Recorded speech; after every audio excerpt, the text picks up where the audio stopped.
जैसे ही लक्ष्मी देवी द्वार पर पहुंची तो जगन्नाथ जी के सेवकों ने जोर से द्वार बंद कर दिया। ये देखकर लक्ष्मी देवी को अत्यंत क्रोध आया। अपने इस अपमान का बदला लेने के लिए उन्होंने जगन्नाथ जी का रथ तोड़ दिया। फिर क्या?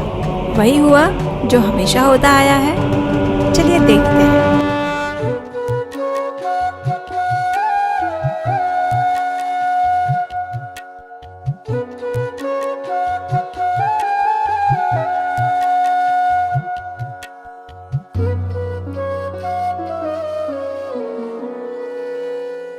हरे कृष्णा।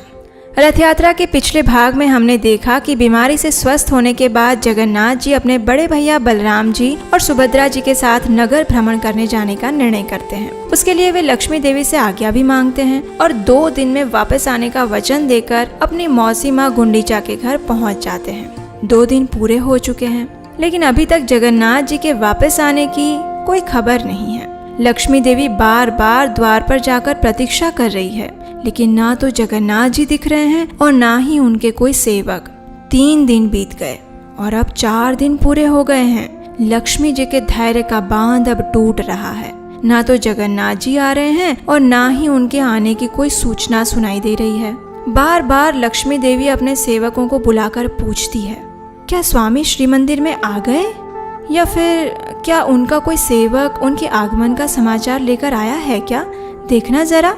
लेकिन हर बार लक्ष्मी देवी को निराश ही होना पड़ रहा है। उदास मुख से वे अपने झरोखे से झांकती हुई प्रतीक्षा कर रही है। आज 5वां दिन हो गया, लेकिन जगन्नाथ जी नहीं आए। अब लक्ष्मी जी की उदासी का स्थान उनके क्रोध ने ले लिया। उन्होंने सोचा, बस अब बहुत हो गया। 2 दिन का वचन देकर गए थे और आज 5वां दिन है। कितना गैर जिम्मेदार व्यवहार है ये। क्या उनके वचन की इतनी ही कीमत है? और मैं, क्या मेरा कोई महत्व नहीं है उनके जीवन में? कोई बात नहीं, मैं आज उन्हें बताती हूँ कि वचन देकर उसे पूरा ना करने का क्या परिणाम होता है। इतना सोचकर लक्ष्मी देवी ने अपने सेवकों को बुलाया और आदेश देते हुए कहा, सेवकों, इसी समय मेरी पालकी तैयार करवाइए। सभी सेवकों को साथ लीजिए और हम इसी क्षण गुंडीचा मंदिर जाने के लिए प्रस्थान करेंगे। लक्ष्मी देवी का आदेश पाते ही उनके सेवकों ने सारी तैयारियां शुरू कर दी। लक्ष्मी जी के लिए एक विशेष पालकी तैयार करवाई गई। उन्हें सजाया गया और अपने संपूर्ण ऐश्वर्य और ठाठ के साथ लक्ष्मी देवी पालकी में बैठकर गुंडीचा मंदिर जाने के लिए निकल गई। मार्ग में उनके आगमन से पूर्व उनके सेवक ढोल, मृदंग, शंख इत्यादि वाद्य यंत्र बजाते हुए जा रहे थे। जैसे ही लक्ष्मी देवी गुंडीचा मंदिर पहुंची तो उनके आगमन का समाचार जगन्नाथ जी को मिल गया। जगन्नाथ जी के एक सेवक ने उनके पास जाकर कहा, स्वामी, माता लक्ष्मी आई है और कुछ क्रोध में भी दिखाई दे रही है। ये सुनकर जगन्नाथ जी को अचानक याद आया अपना वचन जो उन्होंने लक्ष्मी देवी को दिया था। आखिर जगन्नाथ जी को बड़ा दुख हुआ, लेकिन अब क्या करें, भूल तो हो गई। अब अपनी पत्नी को मनाने के सिवा और कोई उपाय भी नहीं था। लेकिन उनके सामने जाए तो जाए कैसे, और वो भी ऐसे समय में जब लक्ष्मी देवी इतने क्रोध में थी। कहीं श्राप दे दिया तो फिर से? नहीं, जगन्नाथ जी ने सोचा, इस समय उनके समक्ष जाना ठीक नहीं। जब उनका क्रोध शांत हो जाएगा फिर देखेंगे। अब इधर लक्ष्मी देवी की पालकी जैसे ही गुंडीचा मंदिर के आंगन में पहुंची तो जगन्नाथ जी के सभी सेवक गण वहां एकत्रित हो गए। उन्होंने देखा, अरे लक्ष्मी देवी अत्यंत क्रोध में हैं और बस मंदिर में प्रवेश करने ही वाली है। और तभी जगन्नाथ जी के सेवकों ने मंदिर का द्वार जोर से बंद कर दिया। ये देखकर लक्ष्मी देवी को अत्यंत क्रोध आया।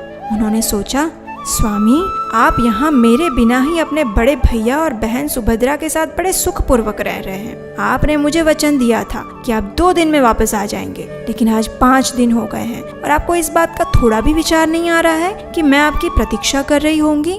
कोई बात नहीं, जैसी आपकी इच्छा, अब आप यहीं पर रहिए। ये सोचकर लक्ष्मी देवी ने अपने इस अपमान का बदला लेने के लिए अपने सेवकों को एक भयंकर आदेश दिया। उन्होंने कहा, ये रहा मेरे स्वामी का रथ नंदी घोष, जाओ उसे तोड़ दो। और लक्ष्मी जी के सेवकों ने भी अपनी स्वामिनी का आदेश पालन करते हुए जगन्नाथ जी का रथ तोड़ दिया। और वहाँ जगन्नाथ जी के सेवकों और लक्ष्मी देवी के सेवकों के बीच में थोड़ी मार पिटाई भी हो गई। उसके बाद लक्ष्मी देवी चुपचाप वहाँ से वापस श्री मंदिर आ गई, लेकिन इस बार वे मुख्य मार्ग से नहीं आई, अपितु हेरा गोहरी गली से आई। उड़िया भाषा में हेरा का अर्थ होता है देखना, जब लक्ष्मी देवी अपने पति जगन्नाथ जी को देखने के लिए 5वें दिन आती हैं तो उसे हेरा पंचमी का उत्सव कहा जाता है। अब 7वें दिन गुंडीचा मंदिर में जगन्नाथ जी, बलदेव जी और सुभद्रा जी का संध्या दर्शन किया गया। सभी भक्तों ने उसमें उत्साह पूर्वक भाग लिया और जगन्नाथ जी के दर्शन किए। 8वें दिन तीनों भाई बहन के रथों को वापस श्री मंदिर जाने के लिए दक्षिण दिशा की ओर मुख करके रख दिया गया और 9वें दिन ये रथ वापस श्री मंदिर जाने के लिए तैयार हो गए। जगन्नाथ, बलदेव और सुभद्रा जी ने माता गुंडीचा से वापस जाने की आज्ञा ली, उन्हें प्रणाम किया और वापस अपने रथ पर आरूढ़ हो गए। इस वापस जाने की यात्रा को बहुड़ा यात्रा के नाम से जाना जाता है। इसमें इतनी धूमधाम नहीं होती। अब देखिए, बलदेव जी और सुभद्रा जी का रथ तो सीधा सिंह द्वार तक आ जाता है, लेकिन जगन्नाथ जी सिंह द्वार जाने से पहले गजपति राजा के महल के द्वार पर कुछ देर खड़े रहते हैं और उसी समय लक्ष्मी जी के सेवक ये सूचना जाकर लक्ष्मी देवी को देते हैं। ये सुनकर लक्ष्मी देवी मन ही मन प्रसन्न होती है। आखिर उनके स्वामी जो आ रहे हैं वे श्री मंदिर से बाहर आकर चानी मंडप में आती है और फिर रसोई घर से होकर भेंट मंडप में प्रवेश करती है और इस प्रकार 10 दिन बाद उन्हें अपने स्वामी के दर्शन होते हैं। इसे लक्ष्मी नारायण भेंट या फिर चाहनी मिलन भी कहते हैं। उस समय लक्ष्मी देवी को जगन्नाथ जी का विशेष हार प्रदान किया जाता है। वे जगन्नाथ जी के रथ नंदी घोष की प्रदक्षिणा करती हैं और फिर श्री मंदिर में उनके आगमन की प्रतीक्षा करने के लिए वापस श्री मंदिर चली जाती है। कुछ समय बाद जगन्नाथ जी का रथ भी सिंह द्वार पर आ गया। अब फिर से तीनों भाई बहन श्री मंदिर में प्रवेश करने वाले हैं, लेकिन यहाँ रथ यात्रा समाप्त नहीं होती। आपको क्या लगता है, लक्ष्मी देवी इतनी सरलता से अपने पति को क्षमा कर देंगी?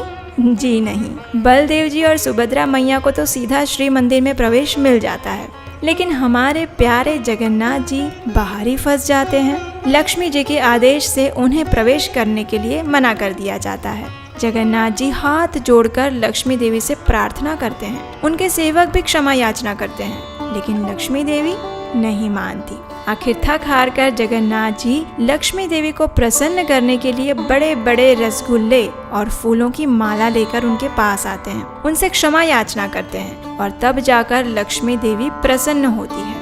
आखिर पति पत्नी की इस मीठी नोकझोंक समाप्त हो जाती है और जगन्नाथ जी के लिए श्री मंदिर के द्वार खोल दिए जाते हैं। तो यह है संपूर्ण रथ यात्रा उत्सव की कथा। ये कथा आपको कैसी लगी ये हमें नीचे कमेंट बॉक्स में लिखकर जरूर बताइएगा और अगर अच्छी लगी है तो इसे अभी के अभी आपके व्हाट्सएप ग्रुप में सभी को शेयर कर दीजिए। अब देखिए, हम आपके लिए प्रमाणभूत शास्त्रों से जगन्नाथ जी की ये सुंदर कथाएं आप तक पहुंचाने का प्रयास कर रहे हैं और आपको जानकर आश्चर्य होगा कि जगन्नाथ जी की ऐसी एनिमेशन वाली कथाएं आपको शायद कहीं नहीं मिलेगी। तो इसलिए हम आपसे नम्र निवेदन करते हैं कि वैदिक कथाओं के इस प्रचार अभियान में आप भी हमारी सहायता करिए। आप अपनी क्षमता अनुसार इन वीडियोस को बनाने के लिए हमें आर्थिक योगदान दीजिए और इसके लिए स्क्रीन पर दिए गए नंबर पर आप अपना योगदान भेज सकते हैं। अगर ये कथा सुनकर आपको भी जगन्नाथ जी से प्रेम हो गया है और आप उन्हें अपने घर में आमंत्रित करना चाहते हैं तो हमारे भक्तों की मंडली द्वारा एक्रेलिक के सुंदर जगन्नाथ जी को तैयार किया गया है। उसके लिए आप हमारी वेबसाइट नीलाचल.com पर जाइए और उन्हें अपने जीवन में आमंत्रित करिए। हम फिर आपसे मिलेंगे बहुत जल्द एक और मधुर कथा के साथ और तब तक के लिए रथ यात्रा के पीछे छिपी जगन्नाथ जी की इस मधुर लीलाओं का स्मरण करते रहिए और जगन्नाथ जी को याद करते रहिए। हरे कृष्णा।